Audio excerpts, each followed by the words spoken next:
28 minutes past 7 now on BBC Radio Kent Breakfast with John and Maggie. It's Tuesday morning. A Kent woman infected with hepatitis C from NHS blood products more than 30 years ago says a government apology is too late and doesn't go far enough. The apology was probably pressure from peer groups. Pressure because that day was going to come when, what are you going to do about hepatitis C? I'm going to say sorry. Easy words. That's easy words, isn't it? Sorry. Say sorry and then say, and what I'm going to do about this is... That's May Botridge from Barming near Maidstone after the Prime Minister started a consultation into how a pot of £25 million can be used to help patients affected. We're joined now by Mark Ward, who's an ambassador for the charity Tainted Blood, set up to help people affected by contaminated transfusions, and also Liz Carroll, Chief Executive of the Haemophilia Society. Good morning, Liz. I'll speak to you first. I understand you've been campaigning for compensation to be paid out, but of course this is another delay, isn't it? What's your reaction to that? You're absolutely right. We and many others have been campaigning for a long time. And to be honest, I think we were devastated that this delay happened again. It's almost indescribable because there is no reason why this delay needed to happen. The government have the information they need. They've known for a very long time they would need to do this consultation, so they should have got on with it. Can you just explain what this £25 million actually is? Because I understand that actually the amount of compensation will potentially be a lot more than that, but this is a very specific pot of money, isn't it? That's right. I mean, we've only been told what the government have said publicly because whenever we've asked to meet with them, we've had no reply. However, what it seems is that they've said they've put this money aside to help move from the very minimal and small and difficult support network that is there for people now. So there are some pots of money people can access, which are quite tricky to access at the moment, to move to a new system where people get what I would say is a real amount of support. So at the moment people struggle to get any support, and what they get is nowhere near enough.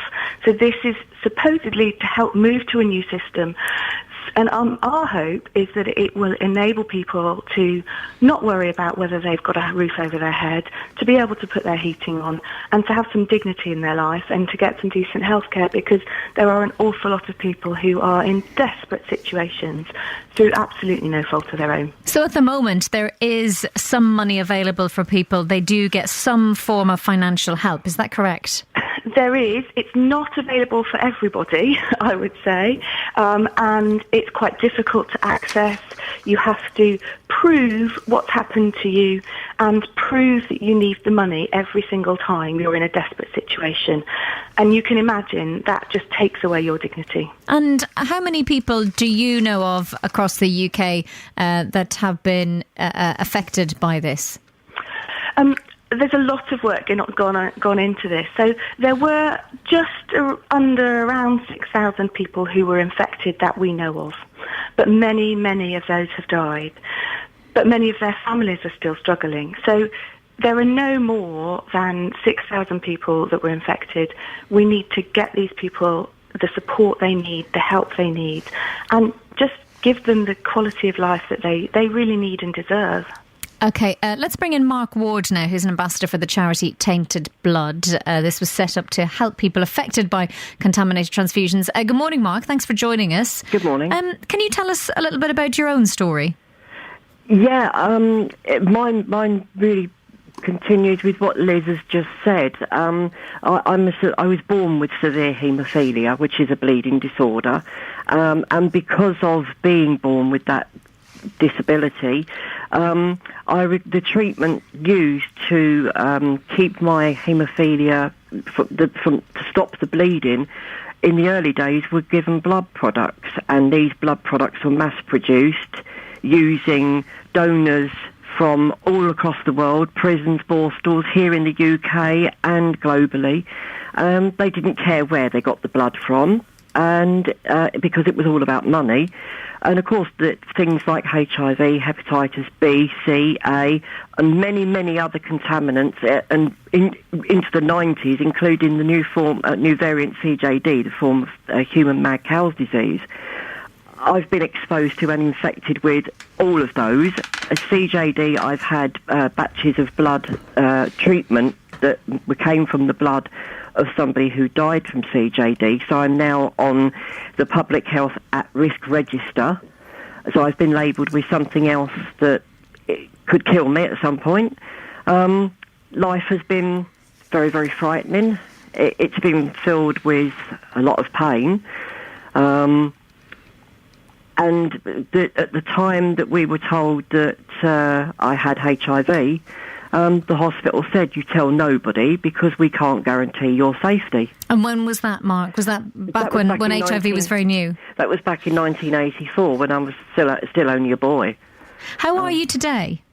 Today I'm still dying because I have a terminal condition. My HIV, due to the antiretroviral treatment that we have today, is thankfully it's stable at the moment, but because of the age I was and when I was infected, I've now been living for over 30 years with full-blown AIDS.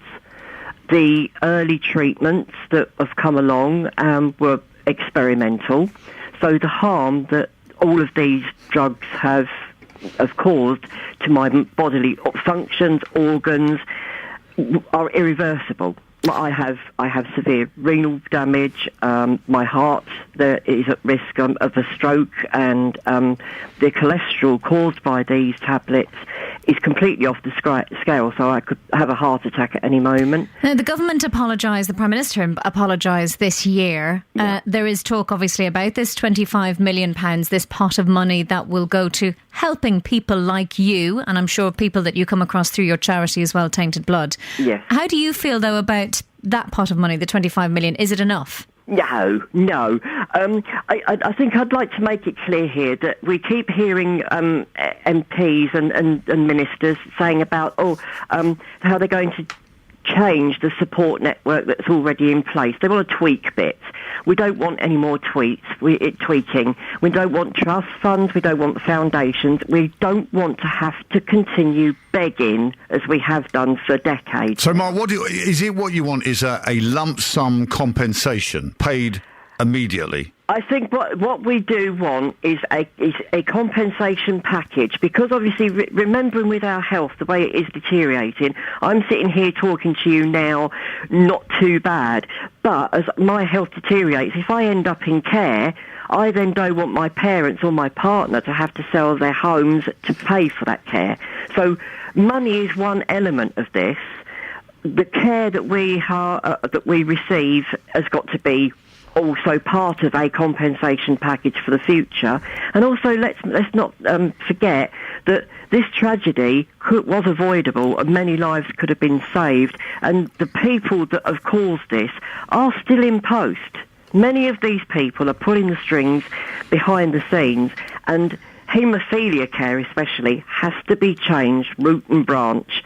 Mark, let me ask you, do you have an idea, or does Tainted Blood have an idea of how much the compensation would be in total for all the people affected? No, it's impossible to put a figure on it, and the reason I say that is because what we want is similar to other schemes in parts of the world, almost like a no-fault compensation scheme where substantial amounts of money are paid for the recognition and damages, similar to as you would in a court of law. When you're paid damages, if somebody in a car crash breaks their big toe, they receive less than somebody who's broken their leg in that crash.